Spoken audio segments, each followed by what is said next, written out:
controlling the senses. When we refer to the senses, we're talking about the eyes, the nose, the mouth, ears, the touch. And from our knowledge, observation, experience, and reflection, we can see that we have to control the senses. Otherwise, the senses control us. In fact, the senses can get to the point where they will not only control us, they will master us. And not only master us, they will enslave us. We can become enslaved to the eyes, the form, actually the forms that the eyes are attracted to, the nose, or the senses, the smells that the nose is attracted to, the sounds, different sounds that the ears are attracted to, the taste, the different kinds of forms that the taste buds, because of previous association, are attracted to.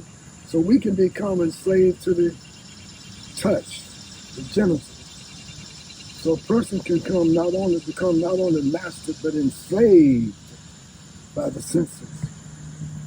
In order to make real spiritual progress and to know that we're making spiritual progress, we have to be engaged in a spiritual progress process that enables us to master the senses, become the master of the senses. So we know from our experience that we are becoming masters of these senses. The eyes, as we say, are attractive forms, different kinds of forms. The nose, different kinds of odors. The ears, different kinds of sound. The taste, the tongue, different sorts of taste. The touch, different kinds of sense gratifications. So we must control these senses. How do we control the senses? Well, let's see the body as a chariot. The body as a chariot. The brains of the horses of the chariot are the intelligence. The horses are the eyes, the nose, the tongue, the hearing, the touch. The objects of these senses, form, taste, touch, smell, etc., they are the objects of the senses. And we know that divine presence pervades and transcends not only the senses of this material body, but those objects of the senses. So in order to control the senses, we have to increase our intelligence, the reins of the horses. So our process, our spiritual practice, is to be in constant remembrance of divine presence, the source of all intelligence. In fact, it is omniscient, pervading and transcending the senses as well as the objects of the senses. So without our divine intelligence, or at least the intelligence who's connected with divine intelligence, controlling the mind, which is like unto the reins of the horses. If we don't have intelligence holding these reins and guiding them properly, then we have no control over the senses. So the senses are very, very strong because they are empowered by divine intelligence, like everything else is. So our method is to flank those senses, to associate with the source of the senses, who is within our being too. So by associating with the source of this intelligence, the source of the various senses, we gradually accomplish control of the senses.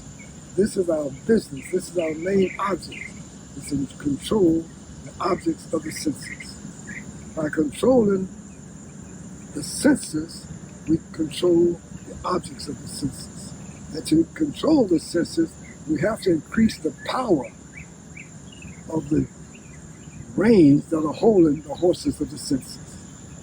So we do this by turning our intelligence, or increasing our relationship with divine intelligence, which gives our lower intelligence more power to control the senses.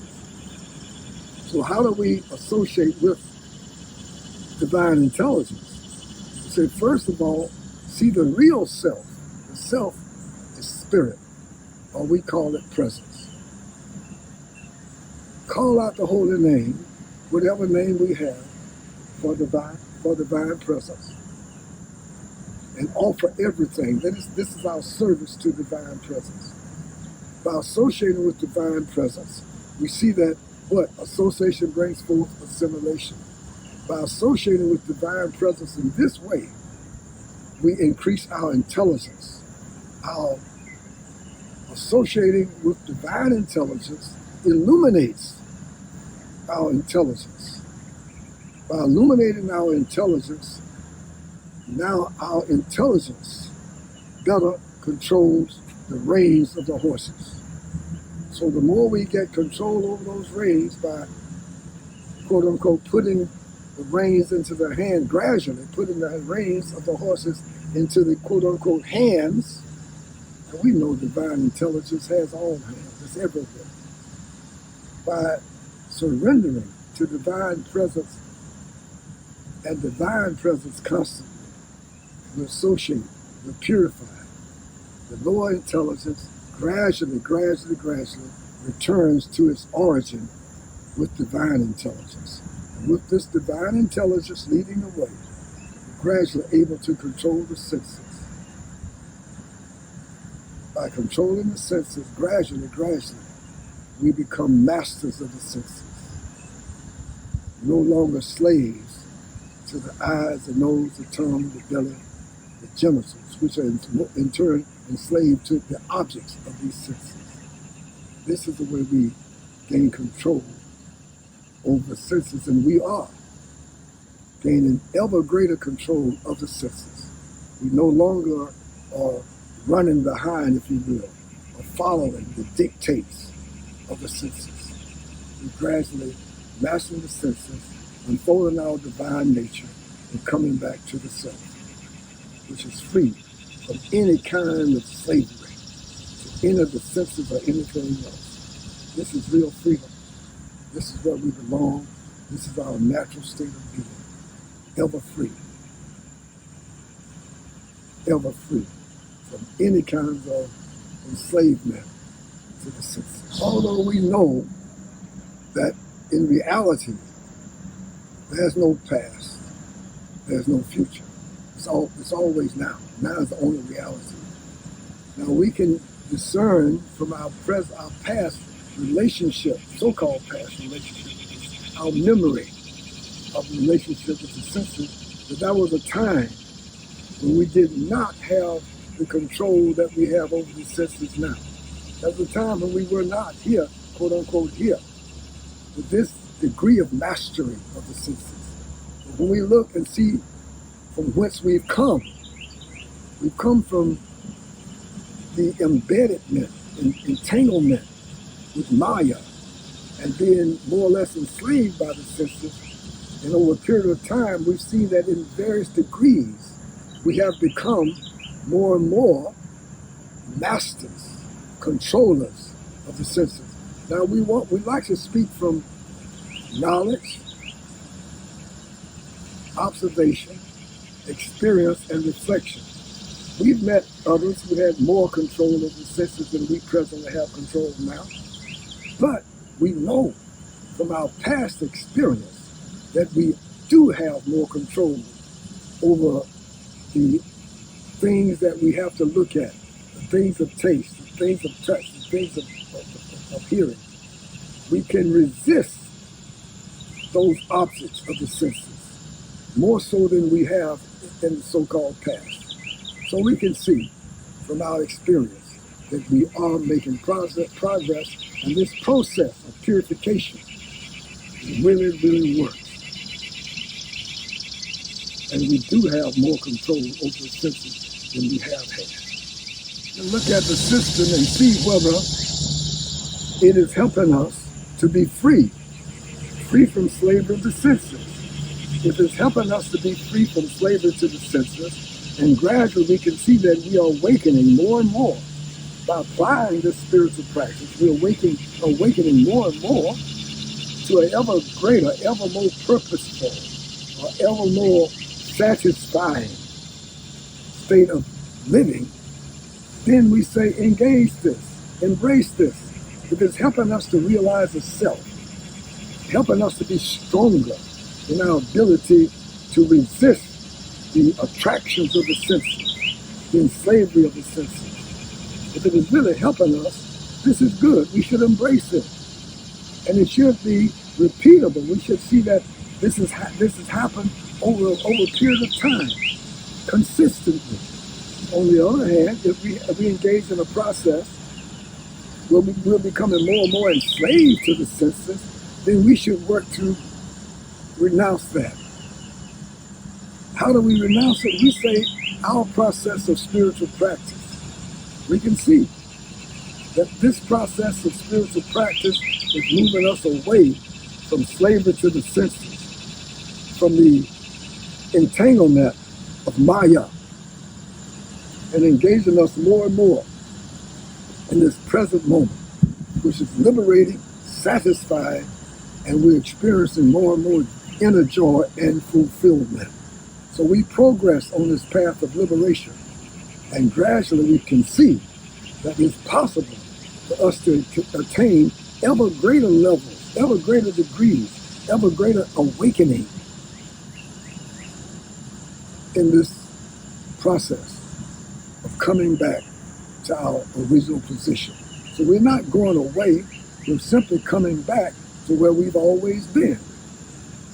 It is stated that the more we're able to see the one in the many and the many in the one, then we have returned to the origin and we remain where we've always been. So this becoming free from entanglement and entrapment, more and more enslavement to the senses, and being purified out of the identification with that material body and associating more and more with divine presence, we are acquiring, attaining, coming back to our original position of ever more freedom, ever more inner joy and contentment. We can see the progress, and we can judge the progress, relate the progress to our knowledge, our observation, our experience, and our reflection.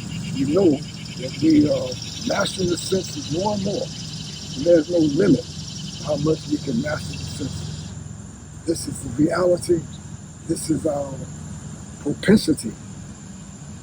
This we can really do. Being liberated